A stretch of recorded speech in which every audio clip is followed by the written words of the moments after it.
আজকে শুরু হলো আমাদের প্রথম গল্প, যার নাম অদ্ভুত ভূত। লেখা শুদ্ধসত্য বসু। শুদ্ধসত্য বসু জন্মগ্রহণ করেছেন পশ্চিমবঙ্গে। তার শৈশব কেটেছে চন্দননগরে। 1956 সালে তিনি জন্মগ্রহণ করেন। তিনি একধারে চিত্রশিল্পী, চিত্রকর, লেখক আর অ্যানিমেটর। তো আজকে আমাদের প্রথম গল্প শুরু করা যাক।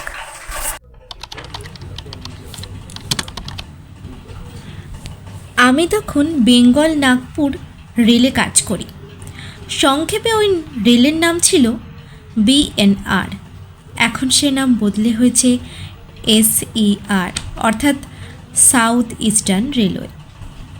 আমি ছিলাম সদর অফিসের লোক, কিন্তু পরিদর্শনের কাজ নিয়ে আমাকে প্রায় লাইনে লাইনে ঘুরতে হতো। এক রাত্রে লাইনে ঘোরার সময় এক ভূতের পাল্লায় পড়ে প্রাণ খাঁচা ছাড়া হবার উপক্রম হয়েছিল। আজ সে কথাই বলি। দ্বিতীয় বিশ্বযুদ্ধ তখন চলছে।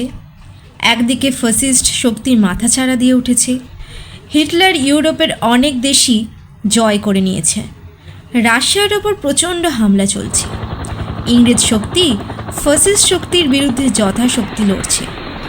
ভারতের মাটিতেও যুদ্ধের আশঙ্কা। জাপান কলকাতার বুকে বোমা ফেলেছে। কলকাতা শহর ছেড়ে লোক পালাচ্ছে। সেই সময় ট্রেনে শুধু সৈন্যদের চলাফেরা। ব্রিটিশ সৈন্যরা এই দেশের সর্বত্র ঘুরে ফিরে পাহারা দিচ্ছে। রেলের লাইনে শুধু মিলিটারি স্পেশাল। যাত্রীবাহী ট্রেনের সংখ্যা খুব কমিয়ে দেওয়া হয়েছিল, তবু আমাদের কষ্ট করেই যেতে হতো। যেখানে সারাদিন 3টে কি 4টে গাড়ি ছিল, সেখানে একখানা যাত্রীবাহী ট্রেন চলতে লাগলো। ফলে গাড়িতে অস্বাভাবিক ভিড় হতো। সেই গাড়িতে ওঠা যেন ছোটোখাটো যুদ্ধ জয় করার সামিল। তবু তো আমাদের লাইনে কাজে বেরোতে হতো।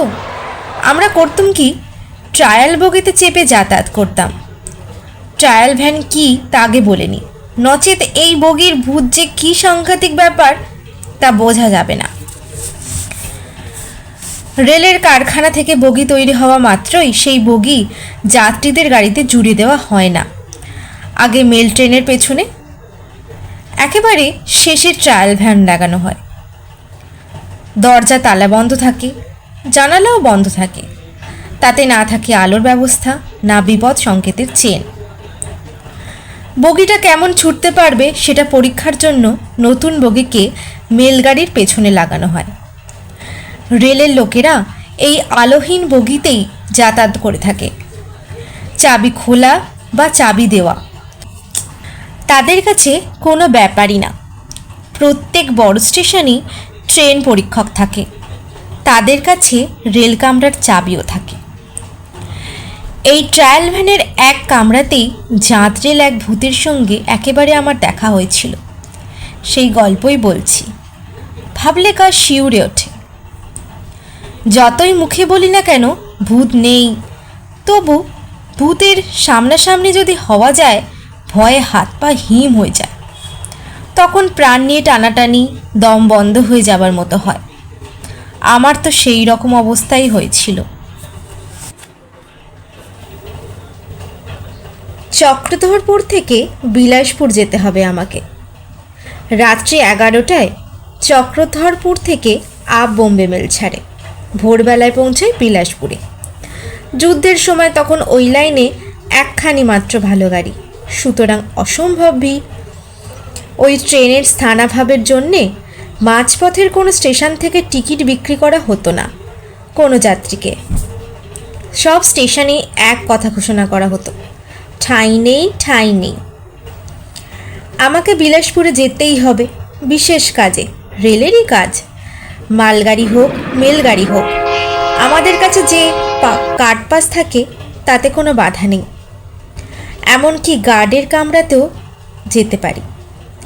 তবে আমরা খোঁজ করতাম ট্রেনের পেছনে কোনো ট্রায়াল বগি আছে কিনা। যে রাতের কথা বলছি সেই রাতটায় প্রচণ্ড শীত পড়েছিল। বোধহয় মাঘ মাসের গোড়ার দিকটা হবে। স্টেশন মাস্টারের কাছ থেকে খবর পাওয়া গেল আপ বোম্বে মেলে চক্রধরপুর থেকে একটা ট্রায়াল বগি জুড়ে দেওয়া হবে। সুতরাং আমার বিলাসপুর যাওয়ার আর কোনো ভাবনা রইল না। আমি রাতের আহারাদি সেরে ট্রায়াল ভ্যানে উঠে হোল্ট অল বিছিয়ে শুয়ে পড়লাম। কামরায় আর কেউ নেই, থাকারও কথা নয়, দরজা চাবি বন্ধ। আপ বোম্বে মেলের পেছনে জোড়া হয়েছে বগিটা। অন্ধকার কামরা, ইলেকট্রিকের ব্যবস্থা নেই, বিপদ জ্ঞাপক চেনও নেই। নিরিবিলিতে একটা ঘুম রাত কাবার করতে পারলেই সকালে বিলাসপুর। ট্রায়াল বগিতে শুয়ে পড়ার সময় লক্ষ্য করছি চক্রধরপুর থেকে গাড়ি ছাড়ল। বোম্বে মেল এরপর একটানা ঘন্টা দেড়েক চলবে, মাঝে কোথাও দাঁড়াবে না। গাড়িটা চলেও বেশ জোরে। শুয়েছি, ঘুম ঘুম যে একটু পাচ্ছিল না তা নয়। ট্রেনের দুলুনিতে শুধু আমার কেন অনেকেরই ঘুম ধরে যায়। বেশ ঝিমিয়ে পড়েছিলাম। ট্রেনটা সবে স্পিডে চলতে শুরু করেছে। হঠাৎ মনে হলো আমার দিকে বেঞ্চে যেন কে এসে বসেছে, কালো কোট গায়ে। আমি যেদিকে পা রেখে শুয়েছি ঠিক তারই উল্টো দিকের সিটে বসে আছে। ভদ্রতার খাতিরে আমি পায়ের দিকটায় মাথা যেদিকে রেখেছিলাম সেদিকে পা রেখে, অর্থাৎ উল্টো ঘুরে শুলাম। আমাকে উঠে ঘুরে শুতে দেখেই বোধহয় লোকটা কথা বললে, কিন্তু সে যা বললে তা শুনে আমার সারা শরীর তো প্রায় অসাড় হবার দশা। লোকটার প্রথম জিজ্ঞাসাই হচ্ছে, ধরা কর্কশ কেমন রুক্ষ ফ্যাঁসফ্যাঁসে গলায় বললে, আপনি ভূত বিশ্বাস করেন? হঠাৎ একই প্রশ্ন! রেলের লোক ছাড়া এই বগিতে তো কারোর ওঠার কথা নয়। আর রেলের কেউ উঠলে অফিস সংক্রান্ত কথাবার্তাই হয়, না হয় পে কমিশনের দৌলতে টাকা করে কি বাড়বে, কবে বাড়বে, সেসব আলোচনাই হয়। এমন বিশ্রী বিদঘুটে প্রশ্ন তো কখনো শুনিনি। ভয় পেয়ে গেলাম। তাকিয়ে দেখার চেষ্টা করলাম। কালো একটা শরীর, বোধহয় চোখ মুখ দেখা যাচ্ছে না। কালো কোট না ওভারকোট গায়ে, বগির ভেতরটা ঘুটঘুটে অন্ধকার। চেহারাটা মালুম হচ্ছে না, তবে কোনো একটা দেহ, সেই দেহে মুখ চোখ আছে কি না বুঝতে পারছি না। সচল দেহ না স্থাণু লোক তাও বোঝা যাচ্ছে না। ফ্যাঁসফ্যাঁসে গলায় আবার সেই প্রশ্ন, আপনি ভূত বিশ্বাস করেন? এর কি জবাব দেব? এমন ভয় পেয়ে গেলাম, কিন্তু ভয় পেলে তো চলবে না। সাহস সঞ্চয় করে কোনো রকমে বলি, না, আমি ভূত বিশ্বাস করি না। তৎক্ষণাৎ সেই ধরা রুক্ষ ফ্যাঁসফ্যাঁসে গলায় আওয়াজ শুনলাম, কিন্তু আমি করি। ব্যাস এই পর্যন্ত। কালো অন্ধকার পরিবেশও বুঝলাম লোকটা সেখানে নেই, কেমন যেন উবে গেছে, সম্পূর্ণ অদৃশ্য হয়েছে। বোম্বে মেলের সামনে লাইন ক্লিয়ার। ঘণ্টাখানেক আগে তো দাঁড়াবার কথা নয়।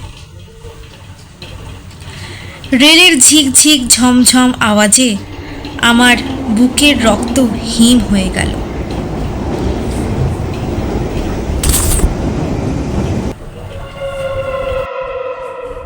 এতক্ষণ আপনারা শুনছিলেন শুদ্ধ সত্য বসুর লেখা অদ্ভুত ভূত। যদি গল্পটি ভালো লাগে তাহলে অবশ্যই পরবর্তী গল্প শোনার জন্য এই চ্যানেলটি সাবস্ক্রাইব করে রাখবেন। ভালো থাকবেন, টাটা।